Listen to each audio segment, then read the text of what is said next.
two, one. Hey, everybody. Welcome to the League of Legends Anonymous podcast. This is episode number 230. I'm here this evening with Astros BK and Double Sniffed. Say hello, guys. Hello, guys. Hello, girls. That works too. Buffalo Run cancels our money if we don't also say hello to the ladies. Who, and what? I guess last podcast hasn't been posted yet, so that joke is still in its infancy. Oh, man, I wasn't there. That's the I problem. know. There we go. I know it. Okay. So you were the one listener that we had from YouTube. Yeah. I think I listened to it twice because I wanted to rehear what got said about me. That sounds accurate. I would be listening to this podcast as much as possible, That Astros, motherfucker whenever you're say not about on. me. Yeah. Wow. All right. Well, have a good night, everybody. Obviously, these two guys have it under control. Yeah, we can just talk about Astros the rest of the night, and he'll listen That's to true. it 50 times. Yeah. We can start upping our YouTube numbers and make more money. Wow. True. So how's it going, guys? Climbing. Struggle. Climbing? Yeah, same. It's pretty easy for me right now. Oh, shut the fuck up. What elo are you in now? Right now, Astros? Silver 2 as of like an hour Really? ago. How'd you go backwards like that? I didn't go backwards. I started a new account. Oh, okay, so that's why it's easy. I mean, I'm just that good. Right. I mean, okay. I'm already. That's silver good. I was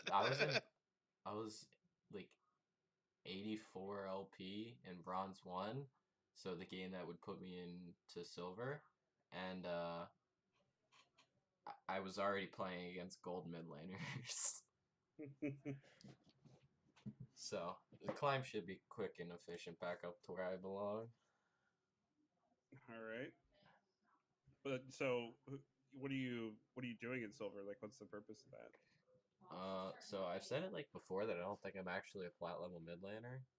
Yeah. And since I'm already plat, I don't feel like losing like my rank.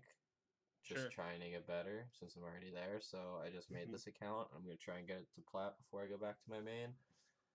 And also I just get to spam Akali on it because like I get to learn the champion as I like learn the lane. Just keep everything consistent. Right. So she's like strong again, right? She's stronger. She's not. Stronger. She's definitely not what she used to be. Well, that's good. An abomination is what she.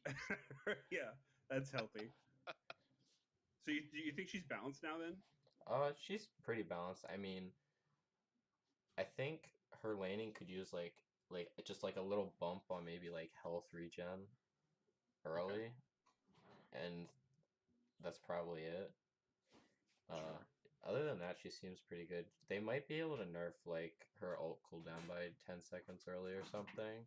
It is up pretty fast. Yeah. And it like definitely increases like her room pressure and stuff. That's actually interesting.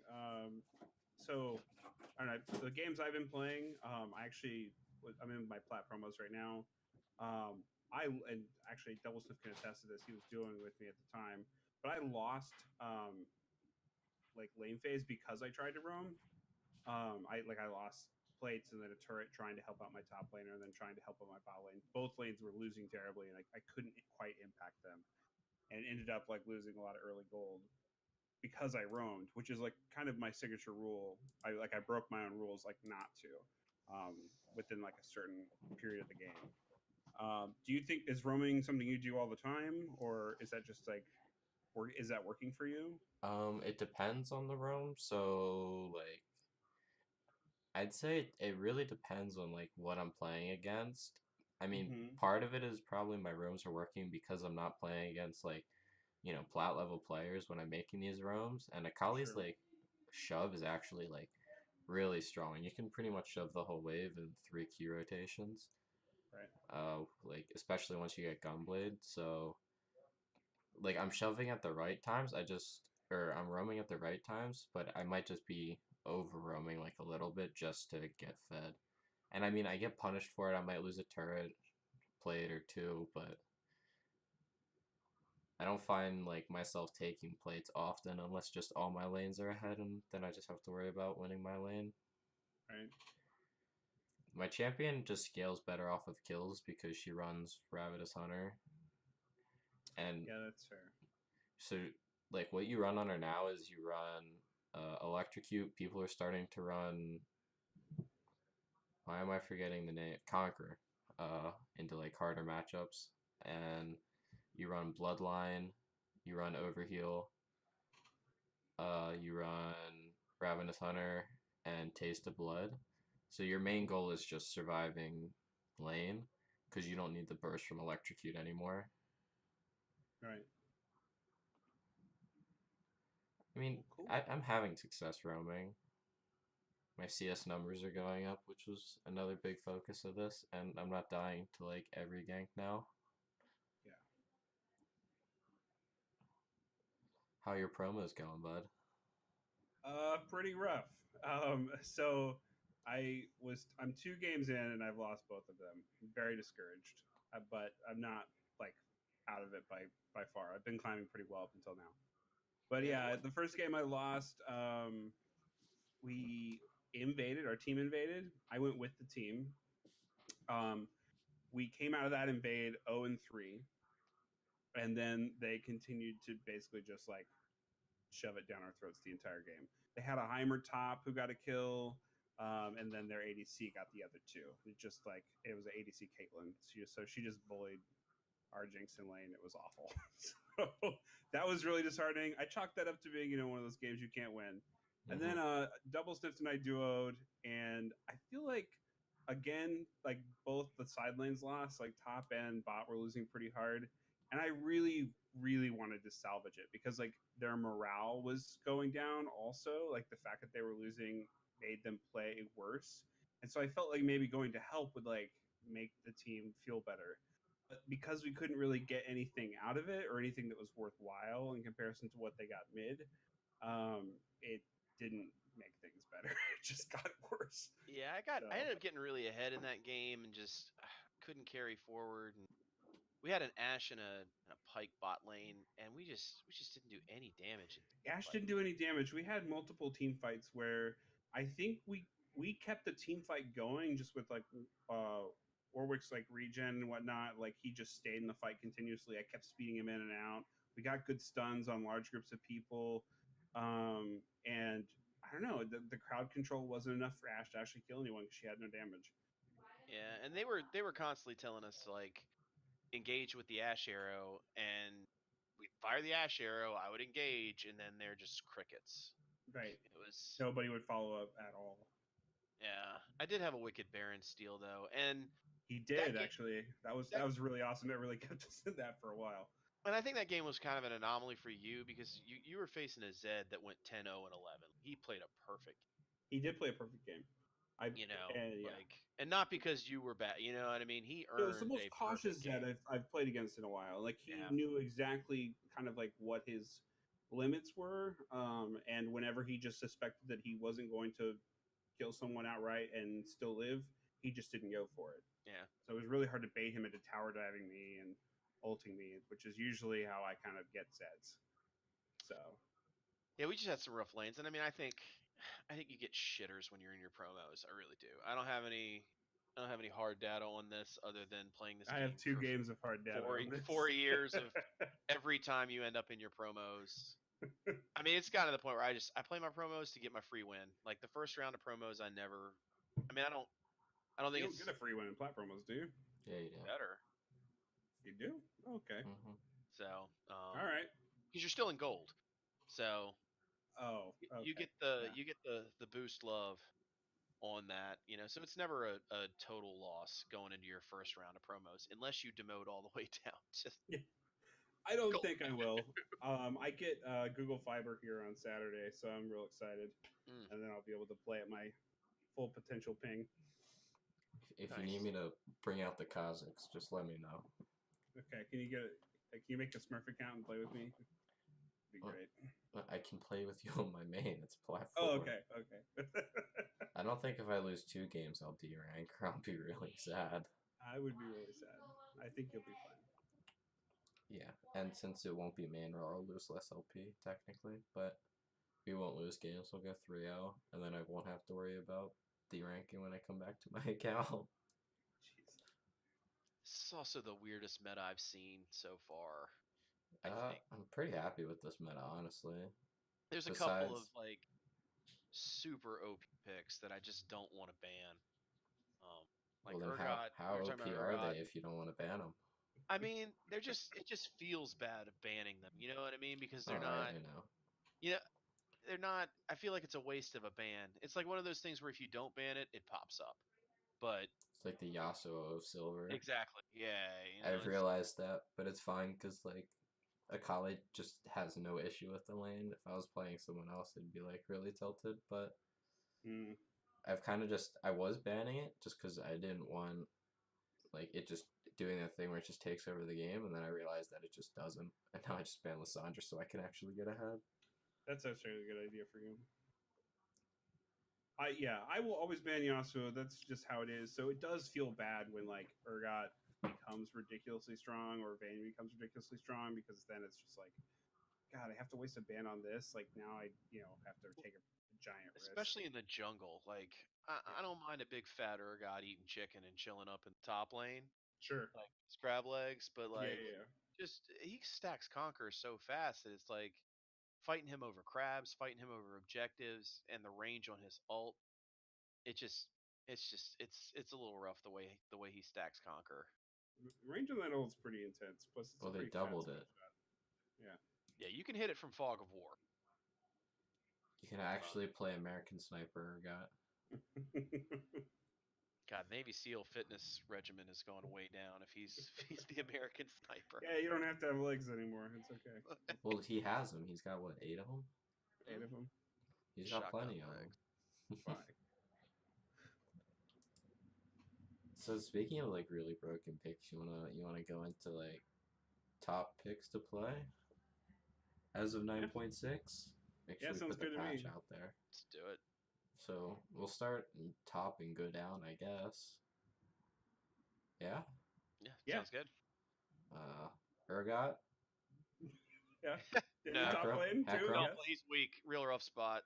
Hecarim. Hecarim. I Hecarim's actually Uh, haven't seen a Hecarim top. I've heard I've Hecarim seen top it scary is. twice. stories, but that's about it. I think people just like don't think of Hecarim as a top because he hasn't been a top laner since what season 6. Well, since he countered Besides, Aatrox. yeah, with that one, like, they played it twice. Like, Yeah, Mhm. Licorice busted it out as a pocket pick, and that was pretty crazy. I mean, it's got a pretty high play rate for Hecarim top. It's sitting at like just under 2% right now. But like I think it's just strong. Yeah. They buffed his healing a while back to champions, so it helps that his Q buff that he got where it stacks twice.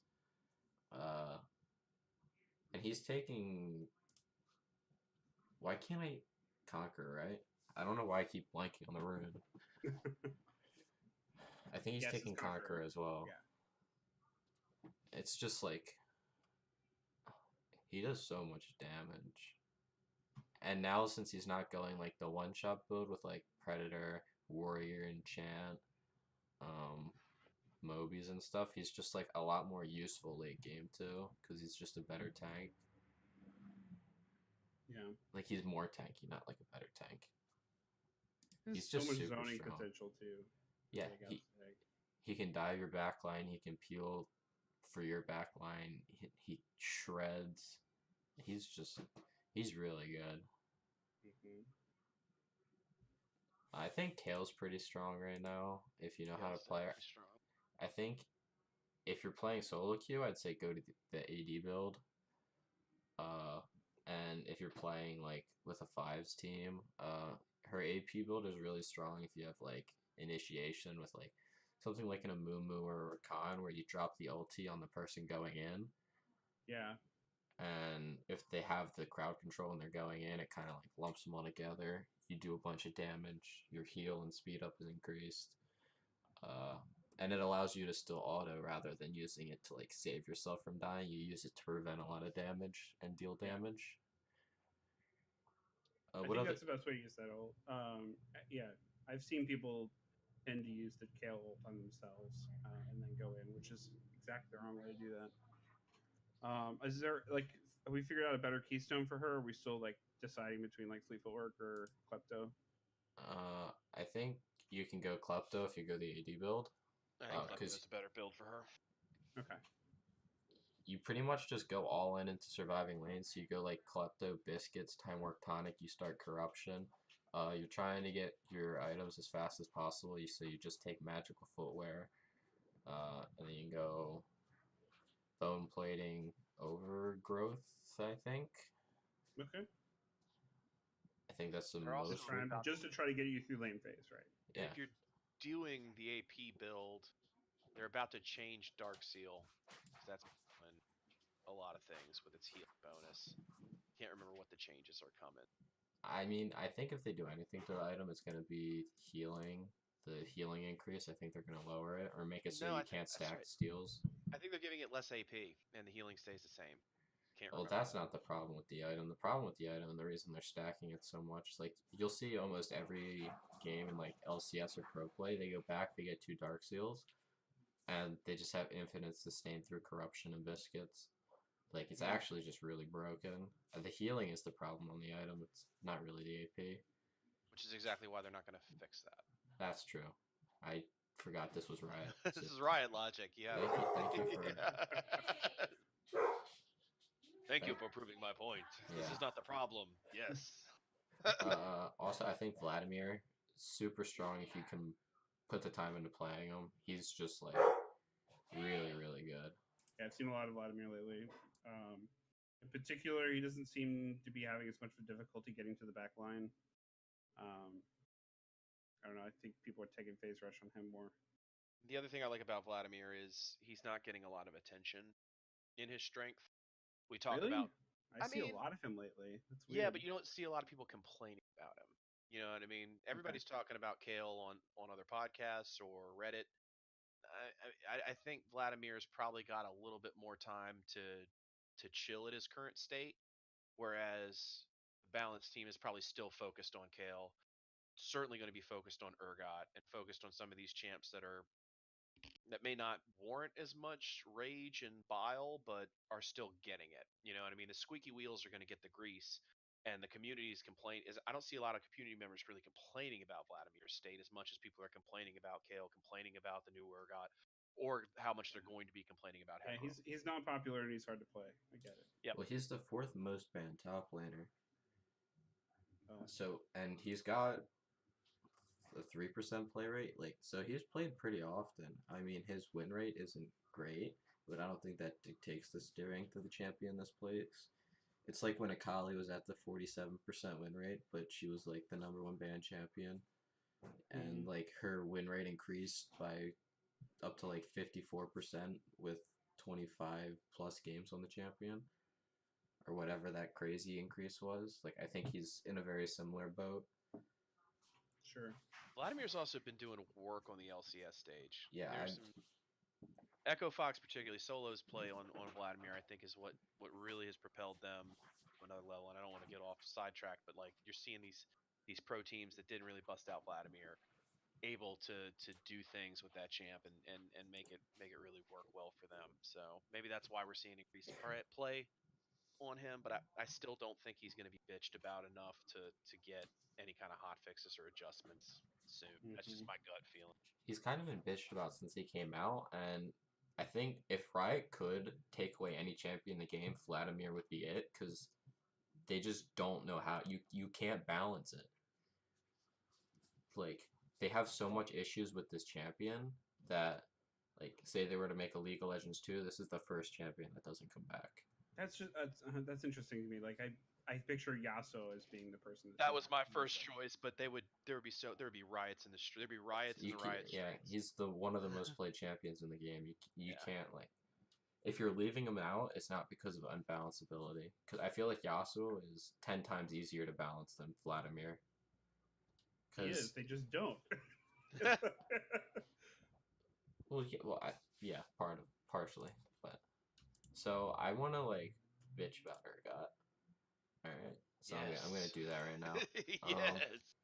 So they literally, they like hard gutted Urgot, like not too many patches ago, where they just like took away all his sustain and lane, uh, and he just became useless. Like he just couldn't lane. He couldn't sit there forever and create the leads that he was.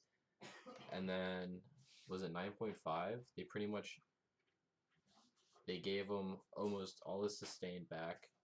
They increased his ult damage by 75. They almost doubled its range. Like, I don't know what they were thinking, but they took the champion that was in the meta for so long that they tried to take out, and then they're just like, you know what? He was out for 3 weeks. I say everyone really loves playing into Urgot, and he's just really fun to play. So I say we make a meta again, and not like make a meta to a point where like he's not the best champion in the lane and in the game. They just put him right back there. In 2 lanes. Uh, Let's two Yeah. make it two great in the roles. jungle Good too. positions. Yeah, that's true. Um, and I like what they did with the shield. They took it off of the W and they put it onto the E. I like that change. That's a good change. Um, I'm not a huge fan of his W change being a toggle. I think it's just like really strong and it just like makes the champion even easier, despite it like it does slow you a little bit when you use it, right? I think it does when you activate it. And I think his Q slows. I don't think his W does. no, his W slows him. Oh yeah. Yes, Yeah. that is true. Okay. Uh, but it just makes it easier because you don't have to worry about autoing. You literally just have to worry about right clicking in a circle. I'm not a big fan of that, and I just think like Urgot isn't. He's not fun to watch. He's not fun to play against. I don't consider him fun to play, but I mean maybe he is. I don't know. His win rate's insane. He went from the 48th highest win rate champion in mid to the third Jesus, from that's last jump. patch. Holy shit. He jumped 45 positions. That's insane. He went from an overall placement level of 49 out of 50 to number 2. I don't know what Riot was expecting with this, and I don't understand it. But I I've don't always had so much difficulty killing him, like probably more than even Mundo. Like, and I'm a mage. Like it's just insane to try and get a hold of him. Yeah, and if you don't insta kill him, and he kills you, Yeah, and it's just like you can be like bitch. 2 kills up, you could be like 2 levels up, half an item up. You might not win that 1v1, Yeah. and it's crazy. Oof. All right. According to this Wikipedia article about Urgot, his W actually increases his speed, ghosts him. No, he gets ghost, but he gains 40% slow resist. His W? His purge. Yeah, we're talking about the machine gun, right? Yeah. I don't know if that's right. But while firing, base movement speed is reduced by 125. There it goes. Okay. He does get ghost. Okay, I want to make sure we're right on that. He gets ghost? What? Why is that in there? For 4 seconds, Urgot is ghosted. What? Yep. Him and Demi Moore making Oh, pottery. man. I had no idea that was in there, but that totally makes sense why he's been able to like fucking chase me down, even though he's slower. Why wouldn't a bust-sized creature with crab legs be able to? Be Why able wouldn't to he be move able to for walk things. through minions? Yeah, Sure, fine. like a French waiter gliding through the tables to deliver a fresh Lord. glass of wine. I shouldn't read these descriptions. They just tilt me. Holy fuck. Do we have any other top? I think like Jax is pretty strong if you can play him, but it's hard Jax to is play really in strong. solo queue It's because hard to play. Is he better jungle though, right? I don't think so. Unchanged. I think I think- Riven's still really strong with the Spirit Yes. Show. That's I think true. Renekton's pretty strong. A late game he falls off though, so if you're playing Renekton, he should feel good, but maybe not somebody worth picking up brand new. They might nerf that spear here soon. I would not be surprised. I still think Yorick's pretty strong. No, Kind of. His last round of nerfs hurt him pretty hard. He's still It's got a lot not of as like power. free. Just with Yeah. Urgot being stronger and Kale in the game, Urgot or not Urgot, York. York is displaced. He's a little got bit. less good matchups now. Yeah. He's more punished. But yeah, I would say Kale, Riven, Hecarim, and Urgot, top 4. Mhm. Yeah, Riven, if you know how to play, if you don't know how to play the champion, it's definitely bad. I think Riven's always in that state, regardless of her tier. Like if you Well, don't no, put the yeah. time in, she's incredibly complex. It's just about. But yeah, if you know how to play her, she's gonna feel better than she has in a long time. And that Yeah. goes back to the Conqueror changes. They're really really good for her because they Mhm. spells and attacks, and that's why Urgot is so dope. Is that his machine gun procs Conqueror so fast. Yep. You guys want to go into jungle? We got anything else to talk about on top? Nah. Go jungle. Top junglers, Rek'Sai. Urgot. And Urgot's still good Urgot, too, man. Urgot, Jarvan, Rek'Sai. Not so much anymore because the nerfs to Conquer really hurt him. I think Udyr's good just for solo queue in general. I think Vi is actually pretty good now. Eh. Maybe I just play her badly. I got a lot of points on Vi. I've been playing her. Maybe I haven't been playing her the right new way. I'm still stuck in my old ways of playing her, but she has not felt as I strong feel as like I I've thought been she around would. when you've played Vi and like they've picked Morgana into you and stuff like that. Like it's just Yeah. been you've been really fucked over by the matchups. Maybe people just aren't following me up either. I haven't tried her as much with Aftershock either to see if that's, something that works for her so you can get in that back line and just survive, but I mean, that's her um, most frequent rune is Aftershock. yeah. I've been still playing her with Electrocute. I tried her with Hail of Blades too for a little bit, and that was popping. I popped off a few games with that. That was just me. That does sound fun. That bitch just hits you with that fist.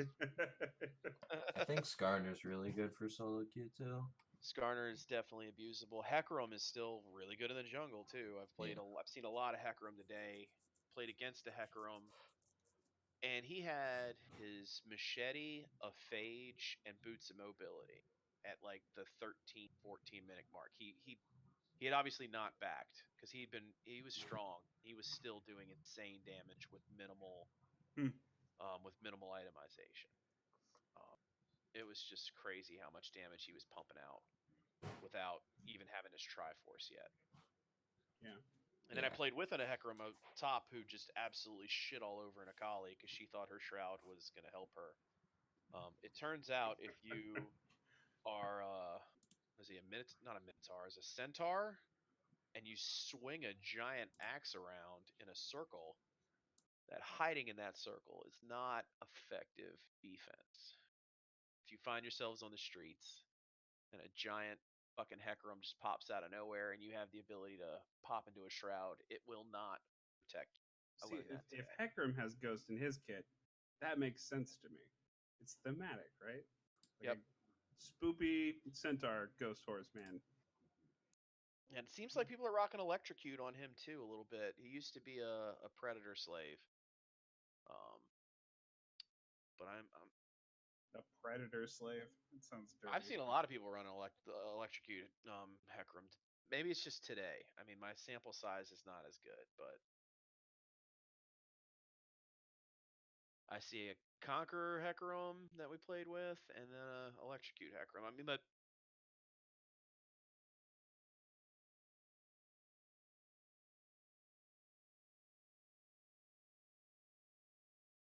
just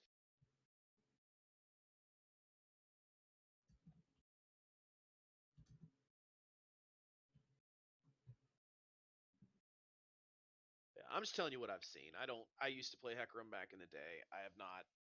I've never really played much of the Predator junglers. It's just not a style that I'm really. Um, I don't have it under my belt yet, because it's just not the way I play right now. But um, he's definitely been there. I see him having a lot of. He's just got a lot of damage. He just cranks it out. Um, a lot of good like individual CC dueling potential in CC. And there's changes to his Q. So I don't even think it was a change. It was a fix, wasn't it? I think I his Q think was. they buffed it so it's stacked twice. See, I thought they buffed it. Well, by buffing it, they've made it work the way it was always intended to work. They just discovered it wasn't. I could be wrong about that. I remember hearing about that. Maybe it was on the dive. I have been wrong before. I will say that it will probably happen. Was that this patch or last patch? I can't remember. Last patch. 9.5? I didn't see it. Are we on 9? We're on 9.6 right now, but he was fixed last time.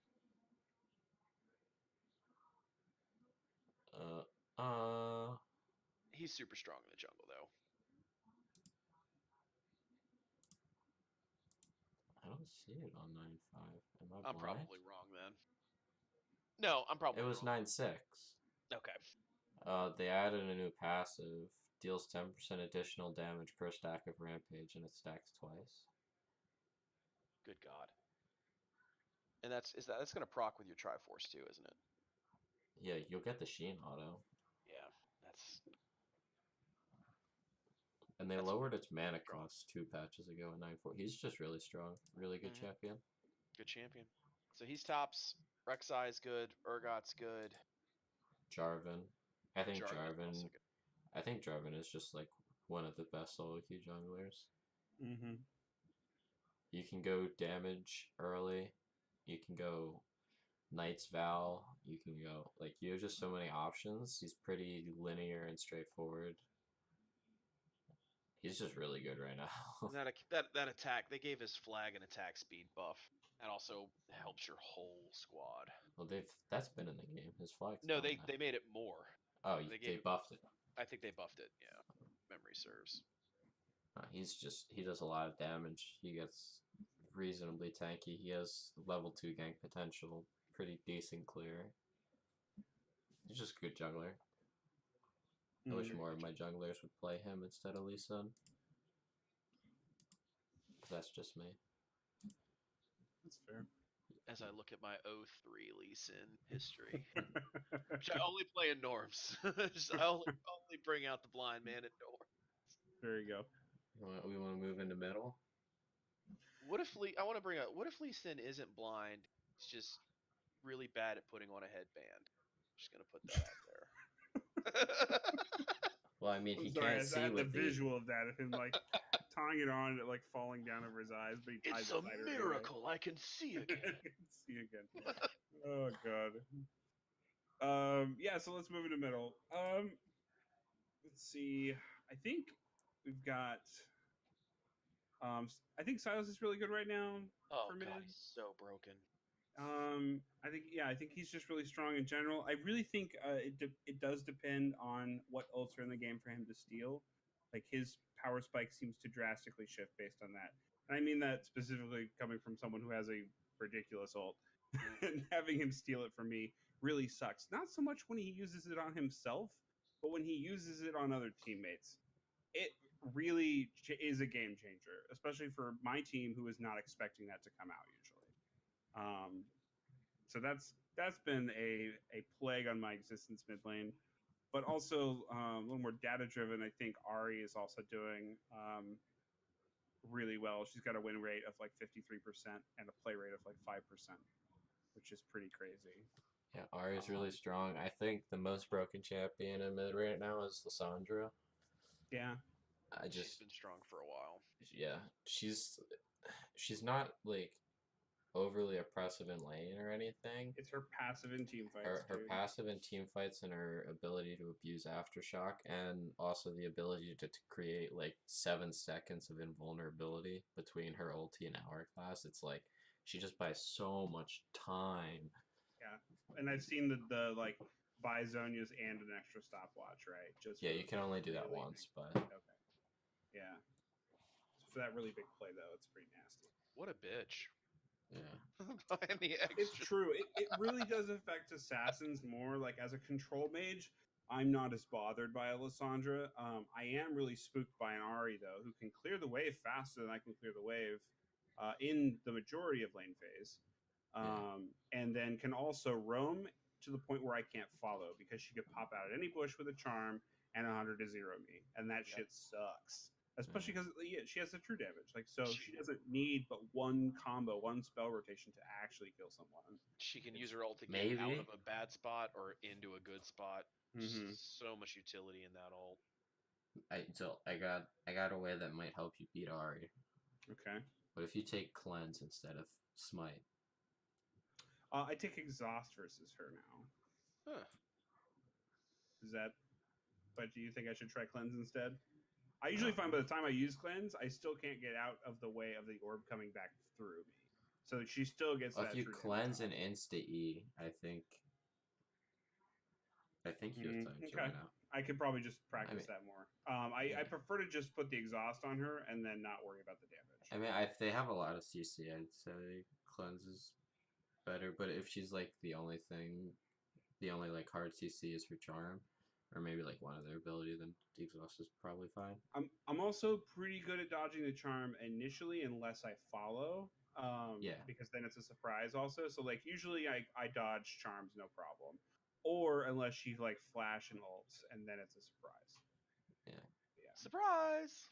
I mean, you know, flash ult and ignite, it's kind of hard to deal with. And usually when she's doing that, it's because the jungler's there on the other side. Yeah, I think Ari's definitely strong. Yeah, she's definitely great for ganking. She's one of my favorite champs to gank for, especially. Yeah, she is pretty easy to gank for. I think Vel'Koz. I'm seeing like a good amount of Vel'Koz play. I don't know if that's because he's been played a couple times in LCS, but he's got some good success. He does just like a lot of damage, and he has really good wave priority. Like I'm he seeing can him more push. in the bot lane as a support. I don't think I've seen it at all. Oh, I've seen a lot of that. Not within. I'm playing in lower elo, so maybe that's it. But I feel like that's where I'd expect to see it more. Yeah, he's a pretty strong support because he doesn't have to build as much AP. If he gets his clicks, he gets that true damage. So it's not still he can still build and itemize cheaply and be effective on that death. Yeah. I think Zed's in a good spot too. Zed's in a good spot when they changed that, like when he ults and kills someone, he gets AD, and then they like. They took care of that. They got rid of that. Yeah, I know. I still think that makes it saying really. that change was when That change Zed is started. really good because it makes it so he can ulti anyone without being punished for losing Oh, I AD. see what you're saying. Zed and Ari is like the majority of who I line up against him mid lane, which I honestly kind of enjoy both of those matchups. They're like very like they're kind of skilled matchups in my mind. They're interesting. They are interesting. It's not playing against the Sandra. It's true. I agree with that. But yeah, they do. They have like that ability to roam and actually do things, unlike most of the champions that go to mid lane. So Yeah. I don't know if I'd throw anyone else up there as like really good. Yeah. Not for solo queue at least. Nico's not bad. Nico's not bad. Anivia was giving me some headaches too for a little bit. I think Anivia and Aurelion Sol and Zillion if you feel like investing time. But yeah, that's about it as far as like push control mage types. I mean, Malzahar is just Malzahar, but you actually have to like. Malzahar is pretty balanced as far as Malzahar goes usually. Yeah, I'm not saying he's broken, but he's really good for lane prio and just like he's just safe. If you're in low elo, he's always a good champion to pick up or have in your pocket because even if you fall out of even if you fall out of game a little bit, you still always got the potential to really change a team fight. I think, and Malzahar like excels with that wave management early on, and like lane priority early on, and then he can be good for like getting those picks early when rotating properly. But like I don't know, for like team fighting in late game, he's just not that great anymore. Like people can afford to like throw down, for a QSS and like still 1v1 him easily as a result. Like buying that didn't affect their damage in almost any way. Yeah. With the way Conqueror's in the game. Part of that is because when you QSS, he stays channeling ulti. Yeah. So it puts him in that spot where he's just like takes free damage. And with someone that has an ultimate that impactful, because you can't cleanse it, Yeah. um, like they have to make it so his other abilities aren't as insane. I think they've nerfed his minions too much, but they had to because of the support Malzahar that cropped up. And so it's just an unfortunate spot for him to be in. They can make the minions a little bit stronger. It was the instant ability to cast them to block spells that was the issue. I don't like his Q being a silence. I don't think it makes sense with the champion. He's already got a suppression. I don't think he needs it. I think that's too iconic for him for them to get rid of. But I mean, he's also I think the silence is so short it barely matters. Plus, like the people he would want to actually silence, like I don't know. I was like, trying to silence a Trendemir the other day, and he still kept ulting. That's obviously part of Trendemir's kit. But yeah, it's just like it's really annoying landing against him on assassins because he just like so when he walks up and he EWQs the wave, and you want to go when he drops that Q, right? But you can't because he drops the Q. And you're silenced, and he's already running backwards, and it's like, well, still either a skill shot. Like he still has to hit you with it, though. Yeah, so either you position like completely out of the wave and just telegraph that you're trying to kill him the second he uses his spell rotations on the wave, and then he just drops his spells and runs away, or you like try and hide it and like sit like more so in your minions. I don't know. I just hate playing against no it. dash. Like if he misses that at all, it's over. Well, his spell shield is annoying too. It's still going quickly enough. Well, not if you're melee. Yeah, and most assassins are melee. I don't know. Ari doesn't seem to have an issue. So. Well, Ari isn't melee. It's true. I know. I don't play a lot of Ari Zilla, right? So right. I want to complain about being annoyed playing against Malzahar. That's fine. I had a Kha'Zix who beat the shit out of me the community game, so I played Malzahar. So I'm a little salty. We prefaced the conversation about Malzahar's not that strong, and then we spend more time bitching about Malzahar than we did any of these S tier. I agree. It's not right. I said that he's decent. I said that he's decent. Zill said he's not that strong. I don't think he is. Who do we like in the bot lane? Jinx. I was gonna say that too. Jinx, Sivir. I love having a Jinx on my team. Vayne's also really good. Jinx, Sivir, Vayne, Caitlyn, I think are really strong. Actually, Vayne's trash. Don't play Vayne in my games, please. No. Isn't Vayne good right now? Yeah, Vayne but every Vayne on my team is bad. Okay. It's like, I'm pretty sure Vayne's OP right now. You got to put the hours in to make it work effective. You know, there's a lot of mechanical requirement and positioning requirement with her. Okay, like I agree, but like ADCs have like kind of a more limited champion. Like ADC players, bot lane players have a more limited champion pool to choose from, right? Like at this point, you should have learned Vayne, right? No. Like, or at least be moderately competent, or don't play her at all, right? The problem, well, that's the problem, is that she's got. I think she has a higher ceiling than most. So, if you want to learn how to play Vayne, you don't do that casual. I think you can pick up Jinx a little bit easier. Like, you know, I played a lot of Jinx. I played a little bit of Xayah. But I think, you know, Vayne is sort of, in my opinion, along the same line as like a Yasuo. It's like, if you want to play Vayne, that needs to be your undertaking. Like, not learning how to ADC, not learning how to. You just need to learn how that champion actually functions. And then you need to get to a base level before you can sort of apply that to the other aspects of the game. And it requires more general fitness on the champ than others, which is why people find themselves, you know, not necessarily. If you should have picked her up by now, but I think you need to spend time picking her up more so. And it's not that you should have picked her up by now, but like you should have decided whether or not you're going to pick her. That's fair. Yes. You know. Well, I think like the reason Vayne is so much, it's like kind of in her own boat in terms of 80 carries, is her range is so short, and like she's so hyper carry-esque. So like when a Jinx is hitting you with rockets from half a screen away, it's a lot harder to get on her and stop her from doing damage than it is to have the Vayne who is right by you to get from doing damage. Sure.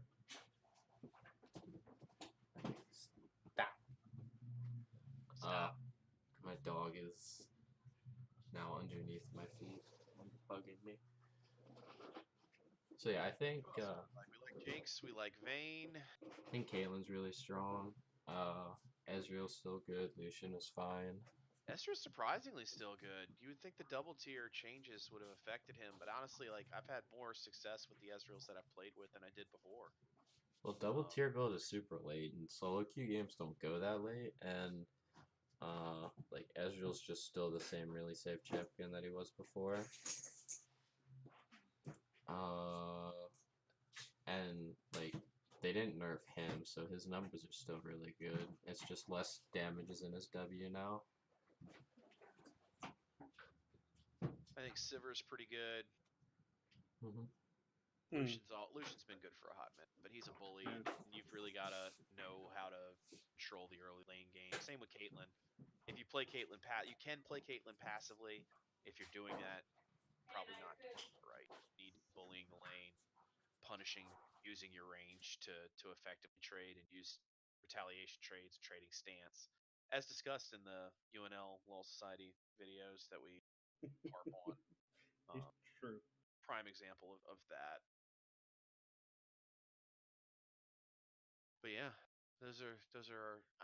I'm curious to see what Zaya's going to be doing. They gave her an attack speed buff, um, and of all the crit based champions, she sort of felt the most left out of any kind of real boost. I'm Yeah. glad Riot gave her a little bit of a buff. I haven't seen enough of her to really.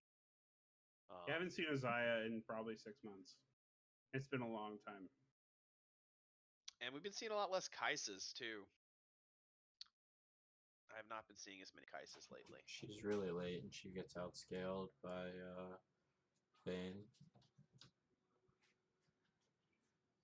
And she's just like really expensive to get her like evolves. Yeah. Like She Vayne takes a while. spikes harder at 2 Super fun. items.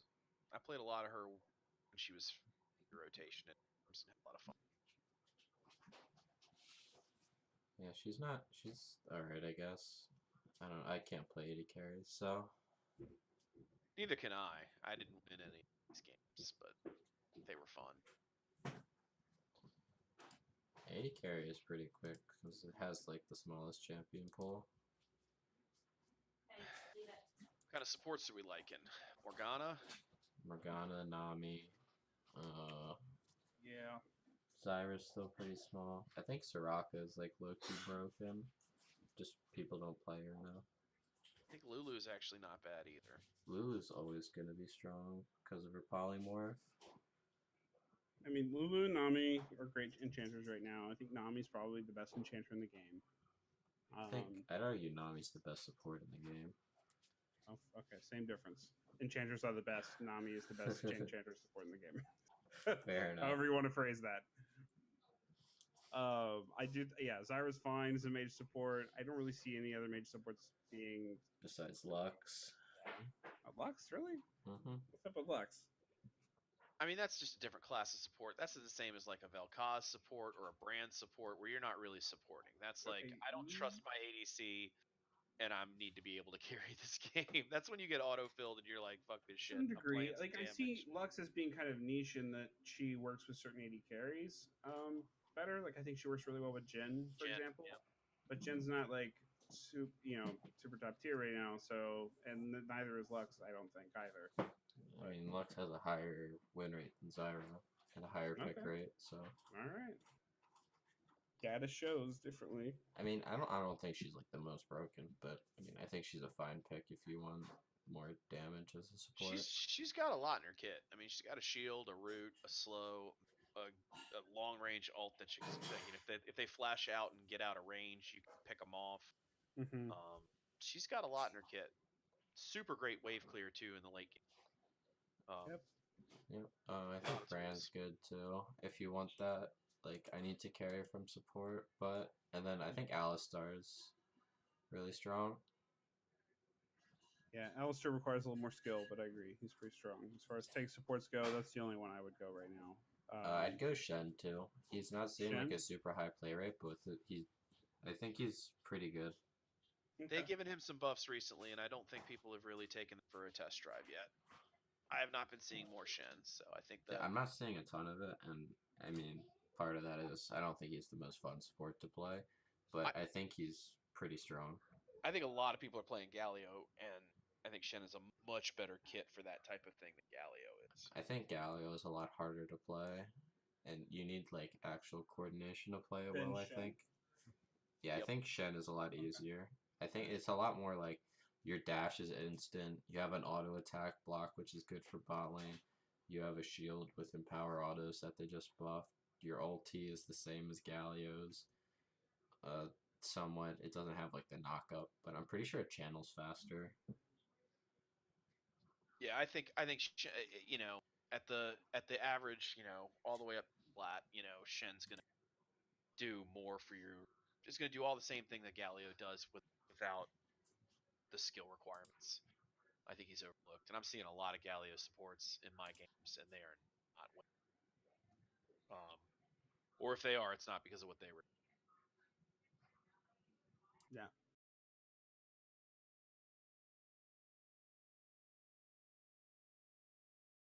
All right? We've gone through our topics. Who are your picks for the most overrated piece of shit champ in each lane?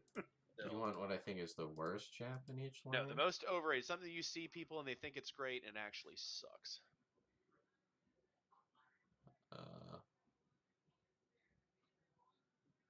I don't think I have many of those. I don't Fair have a enough. whole lot of those. I don't know. I do think I see some junglers who think that they are in particular hot shit, and they're not at all. I don't And think. it's usually a Zen Zhao or something like that, or a Lee Sin. Uh, that's I can't that's think of about any it. champion that I think like people think is really good and I think is bad. Yeah, it's usually the jungler who thinks that they're gonna win the Scuttle Crab 1v1, and they're like a Jax or something, and they shouldn't have tried to do that. Honestly, I want to see people start playing Trundle again. I want my junglers to go back to playing Trundle. Tanks aren't viable, really, so Trundle won't be viable. So You know what I say to that? Urgot's viable, so Trundle's viable. Urgot's not really a tank; he's a No. juggernaut. Way too much Okay. damage to be a tank. Yeah, but here's the thing: you lower his resistances with Trundle, and you steal his damage with your Q, and you proc press the attack. Yeah, he can. Urgot can still run away because he has fucking Ghost. You have Pillar and a W, and your W has. I think they buffed it. Dashes away after you pillar him. But you don't pillar until after he dashes, or Okay. while he's channeling the dash, because it's got like the stupidly Trundle's dumb. gonna need his running shoes on for that. That's all I'm saying. His Astros, W. you need to be the change you want to see on the. I Rift. would love for you to play Trundle. I would love for you to play Trundle in my games. I did and play kill Trundle Urgot. in your game. Please do more. I think it's great. Just like I just don't think it's gonna work out like on a. I played it large once this season. I had a perfect KDA. scale. I don't know what more you want from me. All right.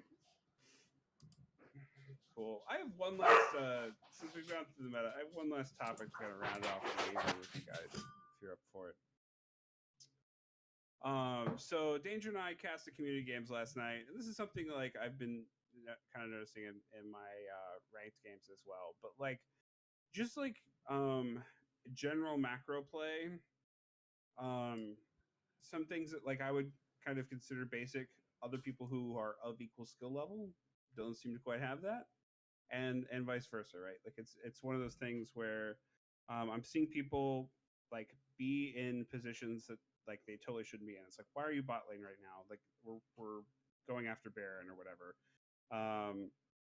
And I just wanted to talk about, get your all's opinion on, like, what do you think people can do to improve their macro play? So I think it's a deficit in the LOLA community, and also for sure in the games that I'm playing. People just don't seem to quite understand like where they need to be when, what objectives they need to focus on taking next, and so forth.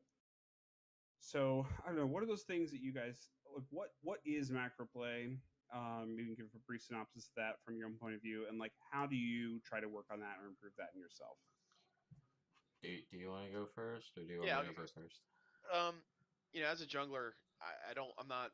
I have to be in a lot of different places, so I'm already kind of clued in or cued into looking at throughout the course of the game what is the most important objective. And that's really, I think, if I had to boil down an understanding of what the macro game is and how to improve it is you need to be asking yourself, what is the objective? Um, what can we take? What should we take? And how do we prioritize that effectively? Hmm. And it's really just a matter of that flow chart of what's coming up, what do we have, and having the game sense, particularly after a fight or a skirmish that is won, um, Sure.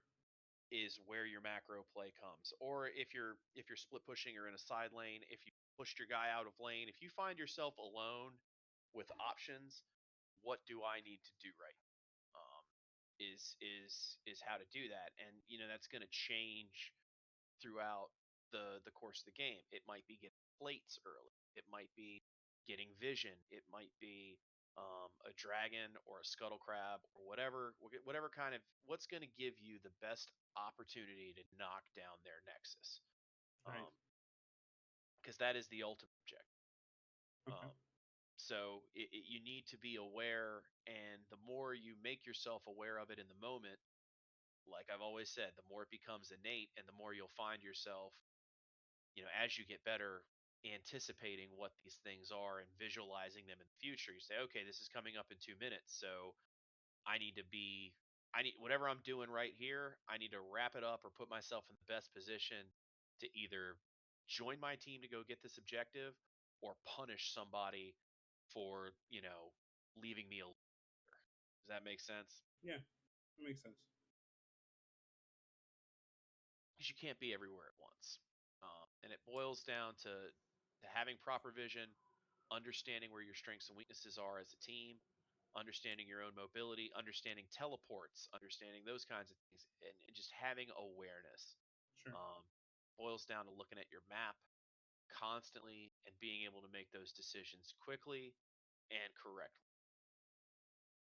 So I don't know. What do you think, Astros? What is macro to you, and like how do you personally try to get better at it? So macro is using like what play is the best play for your time. So it's like, well, all right, you win a team fight, you kill four, you have four up. Is the better play going mid and getting the inhib, Hmm. resetting and pressuring Baron, or is it getting Baron, resetting and pressuring the inhib? Like when is it better to give up an objective in terms of trading it for another? Uh, like when do you group up for objectives? When do you look to make certain plays or certain rotations? And like a big part that helps with making macro easier is almost every time you're gonna make a macro play, if you're making it flat out and all the waves are pushing into you, even if you get like the original objective off, even if you get that dragon, you might lose the overall worth of the play because you're not properly set up for it. Hmm. And maybe it's not waves, maybe it's not, maybe it's vision. Maybe you go Baron while Elder Dragon's up and you think they're gonna come face check you at Baron when they're just gonna go and trade it for the Elder. And Sure. it's stuff like that, and it's really hard to like actually make improvements because the right call in one game might not necessarily be the right call in the next game, uh, and it's just something that like as time repeats itself and you play more games, and you become more interested in League, whether that's watching higher rated players or watching pro players and seeing what plays they're doing and what patterns you start to notice. When are they trading X objective for Y? You start to pick up on what you think is the right call. Hmm. And macro and solo queue is always really hard because usually you have four other people who you're not in comms with who think of the game in a different way in terms of macro perspective, Sure. especially at lower elo. Yes. Yes. So, like, what I'm noticing a lot right now is in my game today, we wipe four of them or three of them, and we're four strong. They have an open inhib bottom, but two of my guys are catching the bottom wave despite there being no turret instead of pressuring the inhib. We don't get the inhib, then we lose Baron because we don't have bot lane pressure, Hmm. and it just kind of spirals out of control from there. And macro is probably the hardest thing to master because there's so much that goes into it. Yeah, certainly the hardest thing to master. I think that's because it's a culmination of a lot of things at once, right? But it is something that you can quickly like look at a game and see what failed you in your macro play and like try and work on that specifically. Yeah. Um, yeah, I Uh, I think. Go ahead. Sorry. I think like a big way that you can improve your macro play is if you see like a call that you make and it ends up costing you a game. Say like, you know, you're base racing while they Baron, and then they get the Baron, recall, kill you, and then it's like, well, obviously that's not the right play. Go back, watch the VOD. What could you have done differently that could have changed the outcome? Um, Yeah, I think watching the VOD is actually a really big deal because and like a lot of times you'll kind of create a narrative in your head as to what went wrong, but because you're in the heat of the moment, you weren't able to fully like donate your time to observing that properly. And it's like if you just like you know wait some time and like come back and watch it with a clean slate, you can really get a lot out of that. And reviewing your play and having other people help you review your play is a really great way of getting an objective idea of what happened. I'll tell Um, you like an example that pertained to me. So I got coached by like Tarzan, who was like sure. a high rated jungler in NA last season. And as I was talking to him, he was like telling me to go for like a gank or a play, and I was like, I don't know if this is the right play. And Sure. then I do it and it worked, and it's like, all right, maybe that is the right play. And then then there was another time where I did it and it didn't work, and I was like, was that really the right play? And he's like, yes, it is the right play, but if we go back, we're gonna go back at the end and we're gonna watch your execution of the play. Was your Yeah. execution Right. wrong? Was your teammate's execution wrong? Just Yeah. because a play doesn't work out doesn't mean it's necessarily the wrong play, and 100% agree. that's why you need to go back and look at it and take it step by step. Maybe you focused the wrong person. Maybe you missed your impactful ability in the game. Maybe you oriented but you didn't hit the 80 carry, or like whatever it is.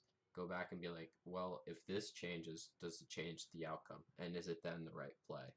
Yeah. And in particular, this kind of happens a lot about around Baron, right? When teams make calls for Baron, and it's like the initial call to make Baron might have been the right call, and like the call to then peel off and attack the team might have been the right call, and then maybe going back to Baron after that was the wrong call. So you can't say wholly that like going to Baron was incorrect. It's like no, two out of three of those decisions that your team made as a whole were fine. It was the third one where you messed up. And I Um, think, sorry, so yeah, it's no, it's go ahead. just like it's that macro play comes like minute to minute decision making has to be kind of calculated into analyzing that macro play. And I think, You can't just like build yourself an easy narrative to go, oh, well, the whole thing was a bad idea from the get go. You know, you can't just like be lazy about it and shrug it off. You have to critically think about what actually happened step by step. I think we Go should ahead. talk about that specifically. I mean, one of the biggest game throwing things and the one of the most important macro plays that you commonly see done is the Baron call. And when you're in bronze and silver, you just get the Baron. Like you kill somebody and you see an opportunity, you go for the Baron. And as I climbed and got more nuanced in my understanding of the game, Baron is something that you set up. You have to set the table up more so at the higher levels for Baron. So, you know, you might win a skirmish or push somebody away, and you can't necessarily grab the Baron right then, but you can still, or in that second or in that minute. But what you can do is you can clear the vision around the Baron. You can lay down your own vision. Or another key crucial thing is, lately I've been learning, if you want to get Baron, you've got to get your side waves pushing. Maybe you can set that process up. I mean, Baron is such a complicated thing at the higher levels that if you can understand the parts that are seemingly completely disconnected to Baron, you'd say, "Oh, what does a bot lane pushing or a side lane pushing have to do with grabbing the Baron?" Well, the more you Mhm. understand how to set that play up, and the more you realize how those little advantages do play into your Baron because it's not readily apparent, the more you're going to avoid those throws, and you're going to have an easier time grabbing these game changing objectives. So it boils down to also understanding what goes into having these things go down, or being in the right place on the map. And I think another key component is really, especially in the late game objective identification, is really your vision line. Um, and if you want to improve your macro play, understanding the concept of vision and warding as a line across the map has really been a significant for me as well. And it may be breaching into a different subject entirely of warding, but I don't think you can separate, No, I think especially it late. doesn't breach into a different subject at all. Actually, Yeah, I have a quote here. I'm going to interrupt you with. I think that like go kind for of it. ties this all together. So I just kind of like doing some searching on Reddit. I think one guy that I found kind of summarizes something about improving macro play really well. He says that macro is the result of mastering micro. So CS, trading, and vision, tracking the jungler, understanding matchups, champion abilities, is what helps build your macro because it eliminates the options, or eliminates variables, making thinking easier, and it like cultivates your ability or cultivates your instinct. So just like mastering those things so that you can focus on other things, and then those things become instinctual. Um, and it's like, yeah, having that vision, and understanding when you don't have vision, right, and understanding when they can see you but you can't see them, like having that instinct helps build your macro play. But yeah, like I think, understanding like where you need to be on the map and stuff like that, it does take a lot of time, but it takes like you have to actively think about the decisions that you make. And I mean, Yeah. almost every play that you're consciously making is in some way like a macro play. Is me going top but being out of vision the right play, or is me showing top the right play? Like, Yeah. there's small macro decisions and there's big macro decisions. And something, the obvious is, Baron, or um, going for an end when you're not like 5v1. Like big macro decisions like that can change the pace of a game. And it's not something that like once you hit like a threshold in elo you instantly understand macro. No. I'll tell you this: Tycho does not have great late game macro.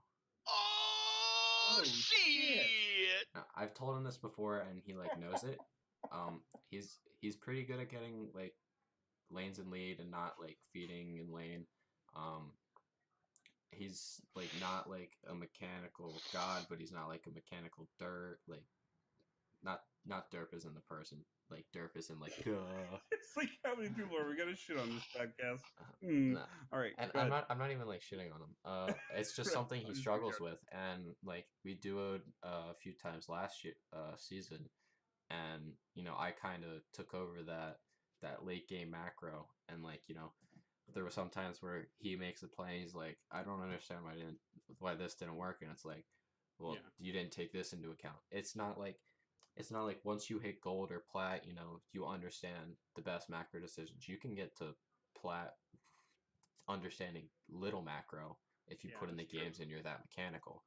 Mm-hmm. But it's something that League isn't just. It's not like a Call of Duty where it's like your physical ability to execute your actions in terms of like what you do on your champion isn't necessarily what makes you the best player. Right. You see people in pro play who aren't playing these super mechanical champions, but they're so impactful to their team because of their brain. And League is as much a brain game as it is a normal video game. Mm-hmm. League is really complex in that way, and I don't think I've played another game, and I've played like a couple competitive games, mostly shooters, where it's like there's just no comparison. Yeah. I think kind of like a overarching like viewpoint of like how macro goes to is like early in lane phase, there's like less macro going on. It's more about the micro decisions that you make in lane. The only macro that's really happening is like jungler tracking, right, and then like figuring out who's roaming or who's missing, or if you're going to be the one who's missing or roaming. And as the game goes on and you progress into the mid lane, like the options on the tree really open up as to what your team can decide to do. But a lot of that, the effectiveness of those decisions and like how well that works out depends upon you making those decisions together and communicating. And that's unfortunately where like a lot of solo queue does fall apart. So I think one thing that I've really learned, and it can be helpful for you in solo queue, is that even if your team is making a mediocre call or they're deciding to be somewhere that they necessarily shouldn't be, you need to figure out if you need to be with your team at that particular moment in time. Because oftentimes it's more important that you work with them to make whatever dumbass call they made rather than going off and making the correct call by yourself or a better call by yourself. That goes down to, this is just a rule in combat in general. True. The worst call on earth that everybody follows will always have a higher percentage of success than the best laid plan ever that not everybody follows. Everyone follows, right. Every time. It doesn't matter if somebody makes the call to go. I mean, unless they say run into the fountain, then okay, maybe you put on the brakes. If you run into the enemy fountain, all right, bad call, brother. But sometimes you don't have time to argue, and you just have to go with the wrong call because it's that hesitation that kills you, or creates a problem. But going back to another subject, this is what I was thinking about. It's like, well, imagine if there was just no fog of war for your team. Let's say you had like a hack or a cheat on your team that you saw everything on the map at all time. You didn't need to ward, you didn't need to do anything. Like if you had that, you should never lose a game. Like if the other team has fog of war and you don't, you should never ever lose a game, right? I mean, how would you ever lose a game if you could see every inch of the map and the enemy still had to rely on wards and vision?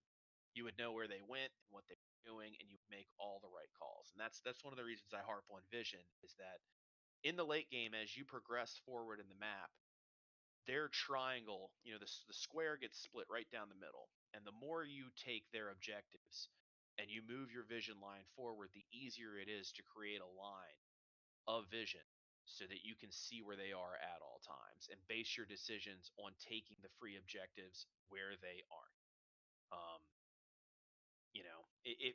If I had to put a priority on it, what's the most important objective? Well, the most important objective is the free objective that won't lose you the game. Obviously, you don't want to take an Ocean Drake and give up a Baron. That is not free at that point. But the freest objective that is farthest away from your base is probably the most important objective. And then you go back from enemy territory towards your own territory, taking whatever you can for free, if that makes sense. I hope I didn't segue too far off of that. Nah, I think you're good, man. And those are just general rules. Those are some of the tips that I found. I think, I always like to take the first set of outer turrets first. I mean, if you can get 2 free ones, great. But you don't want to approach the map from a lopsided standpoint. You want to shrink their triangle as much as you can in an even fashion. And that's going to be your most effective way to corral them into areas that you control or areas that you can see and put vision down into. Cool.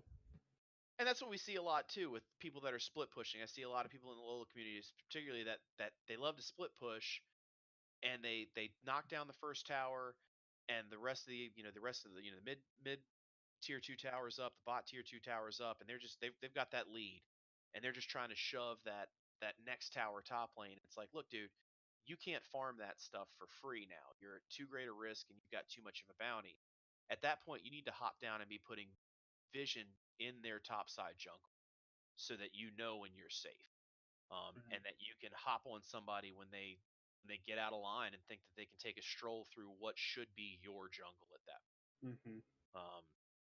If you own land, make it yours and punish people for getting out of line and coming onto what is now.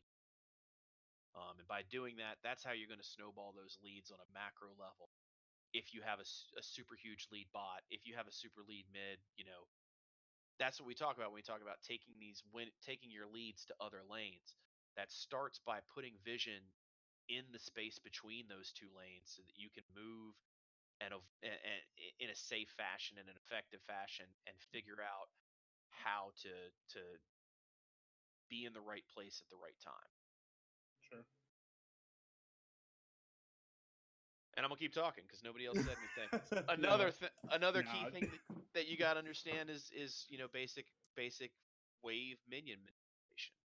Knowing what a wave is gonna do and how to make it do what you want to do and drawing advantages off of that. These are all just basic skills, little tiny skills that you get slowly more and more better at to improve the overall play of the map. And minion wave manipulation really starts to matter, like if especially when you're behind, right? Because you can't do anything without making sure that those things are pushed out. You can't engage in a team fight. You can't fight off the siege or whatever, especially mid late game until that's taken care of. It's like a chore mowing down those minions. And for practical purposes, I know people talk about reviewing their own VODs. I think one of the better things to do is to watch a YouTube. Don't watch a live video. Watch a recorded video of a streamer that's informative, somebody that breaks down what they're doing and why they're doing it. They don't need to necessarily be the best at the game because a lot of somebody like Bjergsen doesn't say shit. He's great. He's not going to tell you anything. He's not going to educate you. Right. So there are plenty of other mid laners or top laners out there that will explain what they're doing and watch their recorded streams on Twitch or on YouTube. And if they want to fight, pause the game and say to yourself, what, now that you've established that you're watching somebody who's making a high level play, ask yourself, what would I do? And why would I do it? Then hit the play button and see what they do. Then you can not only learn to sort of emulate what they're doing, but you can understand to emulate their thinking as to why they're doing it and understand on a deeper level. A while ago, there was that guy Keegan who had three, what was he, like the top 3 challenger spots, or he had 3 accounts in challenger playing Pantheon top, who was not in the meta. But his macro game was so good that he was winning these games with Pantheon top. And I think it was actually Blake and Ponders who were talking about this. They were like, look, watch his stream and hit the pause button and ask yourself, what would I do right now? And then see what he does. Compare your thinking to these people who are playing better than you and learn to emulate their thinking and their motivation more so than say, oh, I want to fight. He went here. I need to go here. Well, it's better to understand why he went there so you can see if that rationale still holds. Yeah. It's definitely a lot of brain work. Macro isn't easy. Nope. But League of Ranked isn't Legends. easy. Climbing isn't easy. That's one of the reasons I harp on playing norms. When I play norms, I can turn my brain off and just be like, "Oh, I'm gonna be Jinx and throw rockets at people. Yay! Get excited." When I check into a ranked game, work. It's not always fun. Yeah, That's work. it'll work. It's It just is like work. this is work. This is get your head right. You Yeah. need to be thinking. You need to have your mental APM, those actions per minute, registered. Because if you are checked out playing ranked, you are setting yourself up to either pray to get carried or lose Waste some some LP. fucking time. Yeah. Awesome. Well, let's see. About an hour and 20 minutes in. Holy shit. I know, right? I think we're gonna call it quits here, boys. I do have a few announcements. As do I. I'll let you go first then. I have no Okay. announcements. First of all, community games are on Wednesday nights. Be there at 7:55 p.m. Central Standard Time. We do streaming and casting for community games again. So if you want to be able to review how you played and hear some commentary on it, and or possibly compliments on what you did, yeah, come hang out on Wednesday nights. We're also going to be posting announcements, signups for an ARAM tournament soon, which is something that Danger and Astros have been really excited about. We're going to do double eliminations. So you actually have a chance to get your footing and be a team as an ARAM team. But yeah, it's going to be just for funds. So I'll be posting about that pretty soon. Sound like fun. Cool. What you got, Astros? So, as requested by the community, me and Danger started our LCS podcast segment thing. We finished 2 episodes so far. They're up.